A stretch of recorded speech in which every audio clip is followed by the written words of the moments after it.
আমার বার্তা, এ ধরনের অপরাধ যেই করে থাকে এবং তাদেরকে যদি কেউ শেল্টার দিতে আসে তাদেরকে সহ শিকড় উপড়ে ফেলা হয়।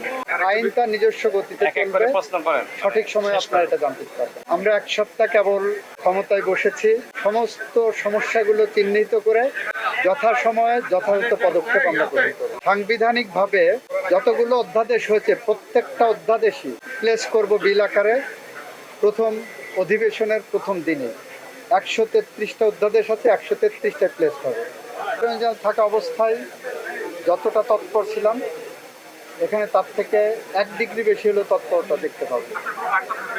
আমার বার্তা, এ ধরনের অপরাধ যেই করে থাকে এবং তাদেরকে যদি কেউ শেল্টার দিতে আসে তাদেরকে সহ শিকড় উপড়ে ফেলা হয়।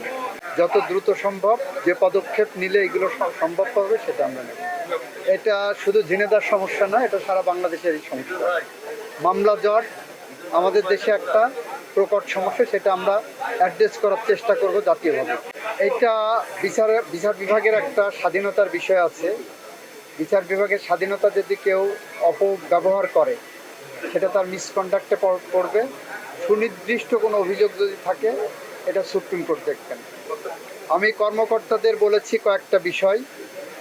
সরকারি যেটা বরাদ্দ হবে সেই বরাদ্দ জনগণের জন্য বরাদ্দ হয়, প্রত্যেকটা পয়সা খরচ হচ্ছে সঠিক জায়গায়, এটা নিশ্চিত করতে বলেছি।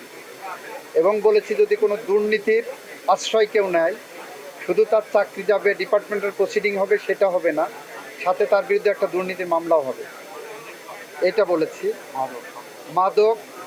মাদকের ব্যাপারে জিরো টলারেন্স। সন্ত্রাস, রাজনৈতিক দুর্বৃত্তায়ন, সামাজিক হানাহানি, মারামারি সমস্ত কিছু নিরপেক্ষভাবে ব্যবস্থা নেওয়ার জন্য প্রশাসনকে আমরা নির্দেশ দিয়েছি। কারণ গুটি কয়েক এ ধরনের মিসক্রিয়েন্টের কারণে সরকারের সব ভালো কাজের ভাবমূর্তি নষ্ট হতে পারে না। আমরা এটা প্রথম দিনই বলেছি। বাংলাদেশের রক্তের সিঁড়ি বেয়ে ফ্যাসিস্টদের পতন করে ঘটানো হয়েছে। বাংলাদেশ গণতান্ত্রিক অগ্রযাত্রায় মহাসড়কে উঠেছে।